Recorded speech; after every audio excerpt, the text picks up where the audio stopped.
কোনো 24 ঘন্টা কিংবা 48 ঘন্টা নয়, তামিম ইকবালের চাওয়াতেই তাকে আজই নিয়ে যাওয়া হয়েছে ঢাকার এভার কেয়ার হসপিটালে। চিকিৎসকরা বলেছিলেন তামিমের এবার আর হসপিটাল থেকে রিলিজ দিতে কোনো সমস্যা নেই। তবে চিকিৎসকদের পরামর্শ ছিল 48 থেকে 72 ঘন্টা তামিমকে কেপিজি হসপিটালের ডাক্তারদের পরামর্শে রাখা। কিন্তু এখানে অস্বস্তি বোধ করায় তামিম তার পরিবারকে জানিয়েছেন তিনি ঢাকায় চলে যেতে চান। তাই তো সন্ধ্যার পরই অর্থাৎ 6:30 বাজে তামিমকে একেবারে এই হসপিটাল থেকে রিলিজ দেওয়া হয়েছে। সে মুহূর্তটাই আপনারা দেখতে পাচ্ছেন। তামিম অনেকখানি স্টেবল আছেন এবং তামিম নিজেই একদম নিজে হেঁটেই অ্যাম্বুলেন্সে উঠেছেন। অর্থাৎ হ্যাঁ, তিনি অন্য কারো সাহায্য নিয়েছেন, তবে একেবারেই যে অন্য কারো নির্ভর হয়ে অ্যাম্বুলেন্সে তাকে উঠতে হয়েছে এমন না। অর্থাৎ তামিম ইকবাল আশার আলো দেখাচ্ছেন, যেটা ডাক্তাররাও বলছিলেন তামিম অনেকখানি সুস্থ। চাইলে তাকে রিলিজও দেওয়া যায়, তবে এখানে পর্যবেক্ষণের জন্য তাকে রাখা যেতে পারে।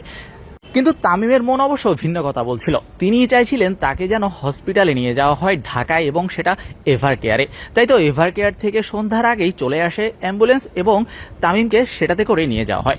এ সময় তামিমের পাশে ছিলেন নাফিস ইকবাল, তার ভাই এবং তার স্ত্রী আয়েশা সিদ্দিকা ইকবাল। এছাড়াও তাইজুল ইসলাম এবং তার পরিবার, তার মা, তার চাচার গাড়িবহরও সেই অ্যাম্বুলেন্সের সাথেই ছিল। চিকিৎসকরা বলেছিলেন তামিমের স্বাভাবিক জীবনে ফিরতে, স্বাভাবিক কাজকর্ম করতে তার সময় লাগবে 3 মাস, অর্থাৎ ক্রিকেটে ফিরতেও 3 মাস সময় লাগবে। তবে এই মুহূর্তে তামিমের ক্রিকেটে ফেরা কিংবা না ফেরা ক্রিকেটটাই এখানে একেবারেই অপ্রাসঙ্গিক।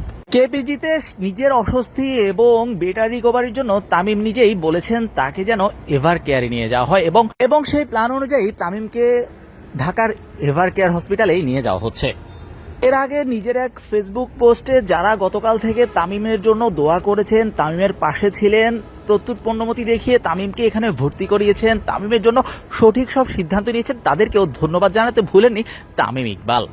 তামিমের সবশেষ আপডেট, তিনি একটুখানি হলেও চলাফেরা করতে পারছেন, সবার সাথে কথা বলতে পারছেন এবং তিনি অনেকখানি স্বাভাবিক আছেন। এবং ডক্টররাও বলেছিলেন তামিমের হার্টে সকালে ইসিজি করে মনে হয়েছে 1% অসুস্থ, বাকিটাই তিনি একেবারে সুস্থ।